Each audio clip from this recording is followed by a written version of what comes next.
Hello YouTube, this is Dakota from Bowtied Media, and today we've got our second last installment of the Reviews Roundup for the year of 2024. We've got the months of September and October right here, so all my reviews and ratings for albums, EPs, mixtapes that came out September, October 2024. So let's hop into it.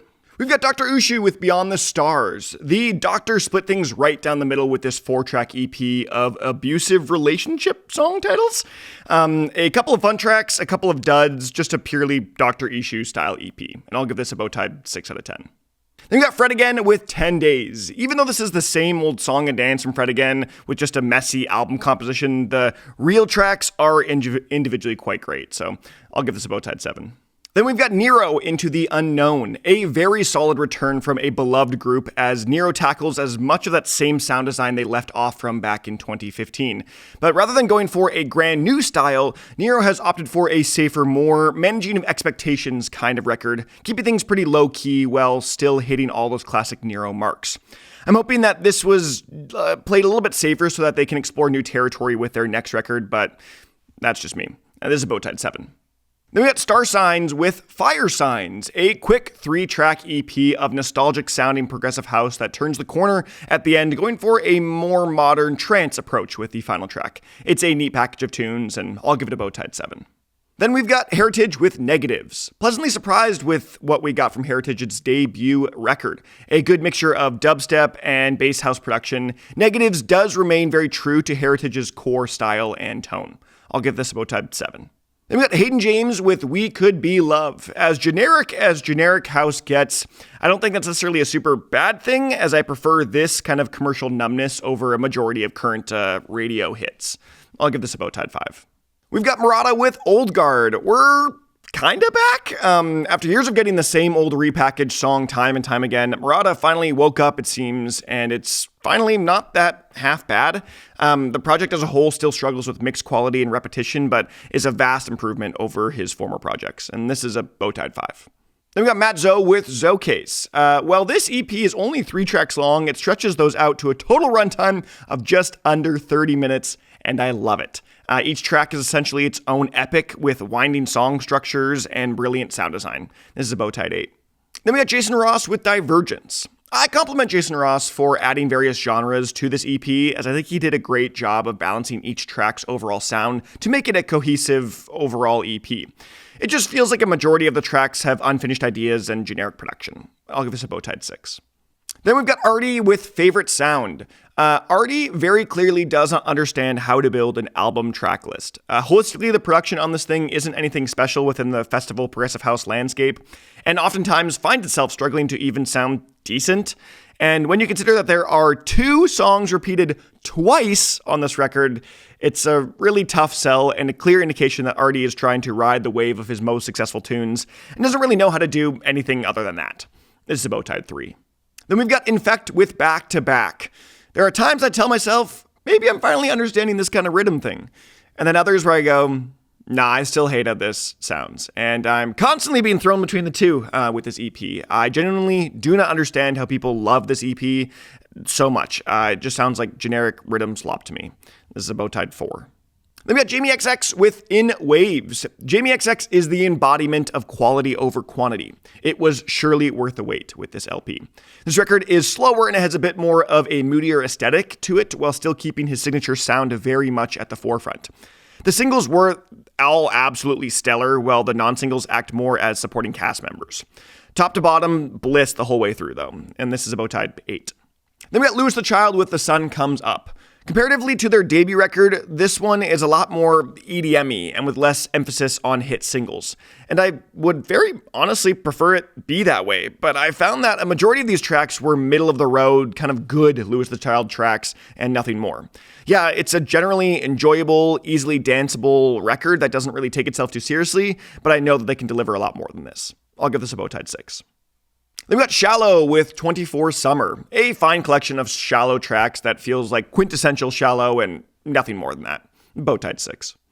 Then we got Starseed with Magical Thinking. I expected a little bit more from a larger Starseed EP in terms of expansiveness, but what we got still was another great project with killer melodic dubstep production. Starseed is still one of the best melodub producers right now, and this EP is further cementing their dominance in the space. I will give it a Bowtied 7. Then we got Tennyson and Leslie with Dolphin. This is the modern Indietronica EP right here. Tennyson and Leslie team up for a vocally driven, narratively dense project of laid-back, calming production. These two have struck the perfect balance of light synthesized sounds and raw, natural instrumentation. This is unlike anything I've heard in Indietronica this year. Bowtied 9. Then we got Camoufly with Touch. It appears we have finally arrived. Camoufly has peaked and at just the right time. Having been following him for quite some time now, I absolutely adore this EP for both the variety in which it brings and how catchy every track is. Even furthermore, as a sort of garage/future garage fan, I've been dying to hear a fully modernized future garage project, and this is without a shadow of a doubt just that. Bowtied 9. Then we got Trivecta with Find My Way. After years of an incredibly stale melodic dubstep scene, Trivecta has dropped what could be the best commercial melodub record of the 2020s. In terms of the more radio-friendly side of the scene, not really AU5 style melodic dubstep, this is pretty much as good as it gets. You've got all your regular song structures, narrative tricks, and big moments, but they are all executed with such intentionality and care. Rather than slapping everything together and calling it a day, something just clicked for Trivecta on this album. The grand moments hit harder than your average melodub track, and the somber, more acoustic-driven moments actually landed. There were multiple times throughout this record where I had flashbacks to Illenium's golden age, and I couldn't help but smile. This is a Bowtied 8. Then we got Lane 8 with Childish, a very solid deep house record with longer movements and lots of natural progression. But I do think the charm of this record starts to dull towards the back half as the overall project becomes a little samey towards the end. I'll give it a Bowtied 7. Then we got Zensei with Fun. The first couple of tracks from this record are easily some of Zensei's best, while the bottom half of the track list is more of the same kind of lo-fi we're used to at this point. I would love to hear a full project of more garage from Zensei and less emphasis on lo-fi. I'll give this a Bowtied 7. Then we've got Caribou with Honey, a well-rounded house record with incredible consistency, yet lacking much star power. It's a pretty great, typical Caribou record through and through, and I don't think that's necessarily a bad thing. I'll give this a Bowtied 7. Then we got Shingo Nakamura with Solace, my favorite Shingo Nakamura record yet. His melodic house production is incredibly consistent, while his sound design is some of his best yet.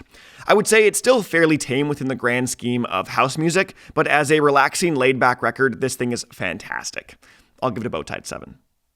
Then we got ATLiens with Leaving the World Behind. While I don't believe that ATLiens hit the nail on the head with this debut record of theirs, I don't think it's egregiously bad. There are some shining moments and some fun tunes, but the whole thing just feels lost. The directionless narrative and tone kept me looking for signs of life that I never really found. I'll give it a Bowtied 6. Then we've got BABii with Daredevil 2000, a fun, glitchy, and experimental UK-based record with a lot of support from Igloo Ghost, Folo, and Warpstar. The whole record feels like one big electronic acid trip. The production is clean, while very left field, and BABii's vocals keep things quite fresh. My only gripe with this record is that its style gets a little old fairly quickly, and that's tough for a more experimental-leaning project. I'll give this a Bowtied 7. Then we've got Drove with A Moment in Time. Drove's best project yet. Their commercial deep house style has typically landed fairly stale for me in the past, but this is the perfect combination of catchy beats and high-quality production. This will be a Bowtied 7. Then we've got Glacier, here, not really there. The long-awaited Glacier debut album is here, and it's simultaneously brand new territory for him, while also keeping things fairly level-headed. While Glacier's entire discography up to this point was a beautiful blending of funky synths, new disco, glitch hop, and nature soundscapes, this whole record here would tend to lean more out of exclusively EDM territory and more into like EDM adjacent. This time around though, Glacier has embraced a much more natural tone, opting for a more kind of raw instrumentation style and less synth heavy. It's an absolutely gorgeous record that should be truly listened to outside and in nature. This is one of the best EDM adjacent records of the year, I think for sure. This is a Bowtied 8. Then we got HALIENE with Water. A couple of tracks that are personal favorites of mine within her discography here, but also a couple generic melodub tracks. Overall though, I think this is a well-executed EP with strong big moments, and I'll give this a Bowtied 7. Then we got Rufus the Soul with Inhale, Exhale. This album feels absolutely locked in from start to finish. This trio has really perfected their sound over the last decade, and their consistent mix quality has stayed incredibly steady. I think this is a stronger overall record than their latest, but not as strong as their peak. And I'll give this a Bowtied 8. Then we got Sultan with Destinations. It's been much too long without a fleshed out Sultan EP until now, and it was well worth the wait. Other than one track I really didn't gel with, this project is a modern take on Sultan's signature Arabian dubstep, and no one does it quite like Sultan. This is Bowtied 7. Then we got Turquoise Death with Kaleidoscope. It's honestly hard to put into words how beautiful this record is. Turquoise Death has a certain thing for atmosphere, and it might just be the best in the industry right now. Dancing around a primarily 1-2 combo of drum and bass and break sounds, Kaleidoscope is exactly as its name implies. The way one would look into a kaleidoscope is the same journey, just audible, that this album takes you on. And I'll give this a Bowtied 8. Then we've got Conroe with Violet Sky, yet another well-packaged, story-driven electropop EP from Conroe. The man knows what style works for him, and he's honing in on that craft. He has been for years now. I love that this project is essentially one big letter to his daughter, Violet. It makes it even that more special. And I'll give this a Bowtied 7. Then we've got Hello World with It's All Fair in Love and War. Sadly, Hello World's weakest project to date. With all the lead-in to this project, I was really looking forward to this new chapter for Hello World. I loved the branding and teasers, but it just didn't live up to the expectations for me. This EP ended up being a tame 3-track project of what feels like filler tracks within his holistic discography. And I'll give this a Bowtied 6. Then we got Rez and X1Y2 with Novus. While this may be a fairly linear mid-tempo project with generic songwriting, I do appreciate what X1Y2 brings to the table here, making things overall a bit more crunchy and dense, even more so than Rez's typical sound. Within the sphere of mid-tempo, I definitely enjoy this more than the norm, and I'll give this a Bowtied 7. Then we got Hudson Lee with Light Dancer. Hudson Lee takes us on a wild ride of a record with Light Dancer. Wonky, experimental, glitchy, and abstract, all while keeping things with a real shimmer on top of it all. For me, I found that he really found his groove in the back half of this record, though. For the first couple of tracks, I felt like we were getting the same sonic idea, just repackaged, but by the end, each new song felt like its own unique piece of art. And I'll give this a Bowtied 8. Then we got Saint Punk with Stations. Saint Punk's sophomore album is yet another dense record with a fair amount of tonal and genre variety.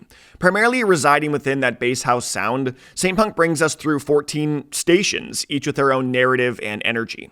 More than anything though, Saint Punk has this inherent ability to blend together the grimier punk aesthetic with crunchy bass lines. And I'll give this a Bowtied 7. Then we got If Found with WORTH.the.CRASH. This EP is a very different type of project for If Found, and honestly, it might just be his best yet. The rave-centric hybrid trap and bass house feels very 2024, and that's a good thing. The tracks bring their own energy and are easily danceable. Bowtied 7. Then we got Ace Aura with Ephemeral. Ace with another colorful dubstep EP that has a good mixture of light synth hits and deep bass lines. I was a little hesitant with the kind of TikTok voice aesthetic all throughout, but have since come to love the kind of realness of this project.